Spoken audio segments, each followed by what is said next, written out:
Seigneur, à qui irions-nous? Tu as les paroles de la vie éternelle. Tes paroles, Seigneur, sont esprit et elles sont vie. Alléluia.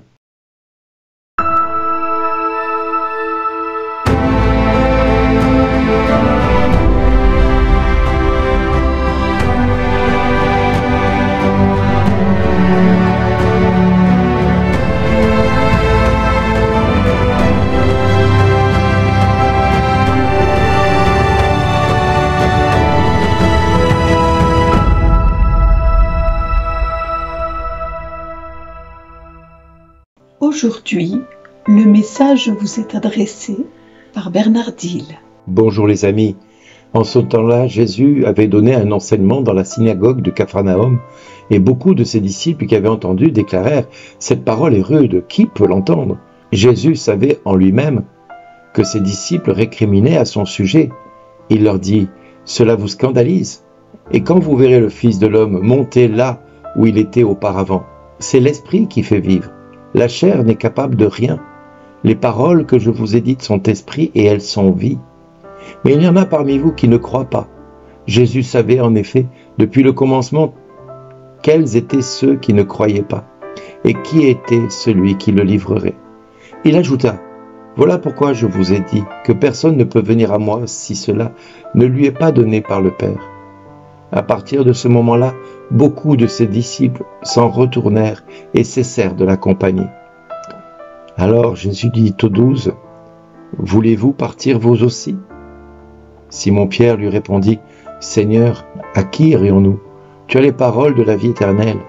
Quant à nous, nous croyons et nous savons que tu es le Saint de Dieu. » Nous voyons dans cet évangile qui termine l'évangile de Jean au chapitre 6 par le verset 69 et nous voyons par moments les disciples qui sont vraiment confrontés à une parole qui leur semble rude, difficile à entendre, difficile à accepter, que Jésus soit le pain de vie, que celui-ci donne son corps et sa chair, donne son sang pour seule nourriture et seule boisson qui donne la vie éternelle.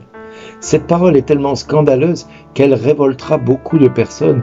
Or, il faut savoir que quand Jésus était du temps de Pierre et de Jacques et de Jean et de tous les autres apôtres avant que la passion ne vienne, Jésus ne cessera de dire qu'il allait donner sa vie pour la multitude, ne cessera de dire au peuple qui les entourait, « Je suis venu pour donner ma vie, je la donne librement. » Et c'est cet enseignement qui va être accepté, mais à partir du moment où il va enseigner qu'il est le pain de vie, qu'il est la boisson éternelle, que Dieu a préparée depuis toute éternité pour que nous ayons la vie éternelle, là plus rien ne va aller. Plus rien du tout ne va aller. Et les apôtres vont être vraiment quelque part en mal avec ce que Jésus vient de dire parce que ils vont voir, tout comme Jésus, que tous ceux qui avaient commencé à suivre Jésus se détournèrent de lui à ce moment-là. Et à quel moment cela se passe-t-il? Il est dit dans la parole, à partir de ce moment, beaucoup de ses disciples s'en retournèrent et cessèrent de l'accompagner. C'est la fin de ce passage où Jésus parle du pain de vie et il parle également qu'il est la seule nourriture, la seule boisson qui donne la vie éternelle. C'est ce verset-là qui manifeste que beaucoup de ceux qui prétendent être de ses disciples aujourd'hui ne le sont pas vraiment parce qu'ils ont cessé de suivre l'enseignement reçu par les apôtres et entre autres par cet évangile qui nous enseigne que l'Eucharistie est vraiment le pain de vie, la boisson éternelle. Et c'est vraiment cela qu'il nous faut comprendre. Quel est ce verset qui va déclencher une compréhension que beaucoup ne vont pas comprendre?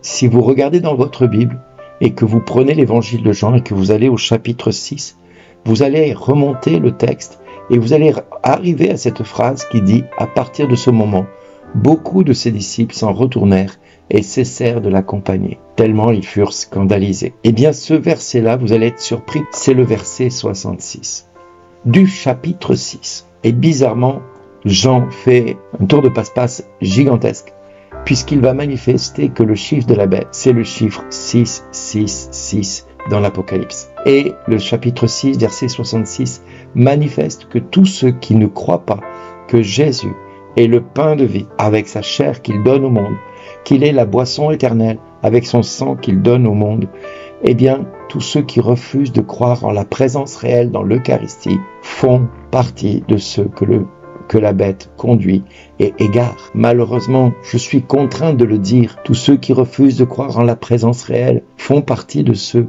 qui cessèrent de suivre Jésus parce qu'ils ont refusé l'évidence et que Jésus va dire aux disciples, vous aussi, voulez-vous partir? Et Simon-Pierre va lui répondre, mais Seigneur, à qui irions-nous?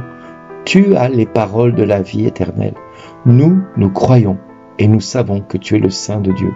La foi de Pierre va être là manifestée une fois de plus pour conduire l'Église de demain, pour manifester à travers l'évangile de Jean que tous ceux qui vont suivre l'enseignement reçu de Pierre qui dit que Jésus a les paroles de la vie éternelle et que quiconque croit qu'il est le Saint de Dieu doit croire aussi que le Saint de Dieu va livrer sa chair et son sang pour la multitude, va livrer son corps et son sang pour que nous puissions manger de sa chair et boire de son sang et obtenir par cet enseignement qui est révélé, comme le dit l'évangile de Jean un peu plus tôt, par le Père lui-même qui enseignera des multitudes à revenir à l'essentiel. Il appartient donc à chaque homme de Dieu et chaque femme de Dieu qui a aujourd'hui la grâce de pouvoir avoir cette révélation de la présence réelle dans l'Eucharistie, de l'enseigner à la multitude et de le dire haut et fort.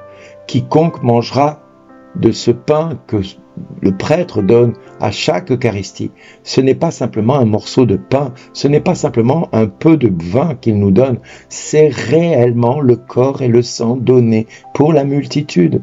Et c'est une réalité tellement évidente que des miracles eucharistiques se sont produits au long des siècles et encore tout dernièrement au Brésil, la manifestation d'un miracle eucharistique a eu lieu. Nous ne pouvons pas faire autrement que de constater l'évidence. Dieu confirme la parole par les signes qui l'accompagnent, nous dit l'évangile de Marc au chapitre 16. Eh bien oui, c'est par les signes et les prodiges que Dieu va confirmer la parole qui a été annoncée par les apôtres. Et n'en déplaise à ceux qui n'ont pas voulu suivre l'enseignement des apôtres et de leurs successeurs, ils ne seront pas reconnus comme disciples du Christ puisqu'ils auront refusé de suivre et d'accompagner Jésus au long des siècles en se détournant de l'enseignement parce que l'Eucharistie est rentrée en opposition avec leur intelligence humaine, purement humaine, qu'ils ont trouvée trop dure, trop rude et qu'ils n'ont pas accepté. Heureux ceux qui sont tout petits et qui reconnaissent ce qui a été caché aux puissants de ce monde,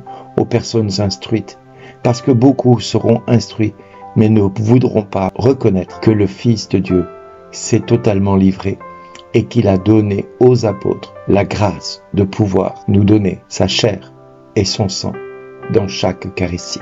Il faut prier pour que chacun d'eux ait cette révélation, tout comme l'eunuque, tout comme Saul de Tarse, qui était un homme très instruit, qui connaissait les Écritures. Tout est possible encore pour nos frères issus de la Réforme, par exemple, qui ne refusent de croire en la présence réelle dans l'Eucharistie. Oui, les amis, il est plus que temps de tourner notre prière vers tous ceux qui refusent de reconnaître l'Eucharistie comme le seul précieux trésor qui est donné. Vous voyez, dernièrement, je me rappelle d'une histoire que l'on m'a racontée qui se passait du temps où la persécution des chrétiens avait lieu. Et au moment de la Révolution française, certaines personnes saccageaient les églises. Savez-vous quelles étaient les choses que l'on sauvait dans l'église? Ce n'était pas l'or et l'argent. Non, on prenait les hosties consacrées et on allait les cacher. Les révolutionnaires savaient que c'était le trésor des chrétiens et qu'il fallait à tout prix aller directement à cet endroit-là pour atteindre alors leur foi et leur amour du Seigneur. Et donc dès qu'ils pouvaient saccager un tabernacle et détruire les hosties, eh bien ils se faisaient un plaisir de détruire, signe que la révolution était conduite par Lucifer. Aujourd'hui, des quantités d'hommes et de femmes périssent pour sauvegarder encore dans le monde musulman le corps du Christ dans les tabernacles. Certains vont jusqu'à ce que sacrifier pour obtenir que le corps du Christ ne soit pas saccagé, ni qu'il n'y ait de sacrilège qui soit prononcé et exécuté dessus. Nous devons prier pour notre Église qui est persécutée au Moyen-Orient. Nous devons prier pour ces chrétiens qui donnent leur vie pour protéger l'Eucharistie. C'est le plus grand des trésors. Ce n'est pas l'or et l'argent que l'Église possède. Non, le plus grand trésor de l'Église, c'est Jésus, dans l'Eucharistie. Merci Seigneur de nous donner de vivre dans ce temps où nous prenons de plus en plus conscience de ta présence réelle dans ce monde par ce pain et ce vin à chaque Eucharistie. Et toi, tu nous dis à chaque Eucharistie, merci d'exister.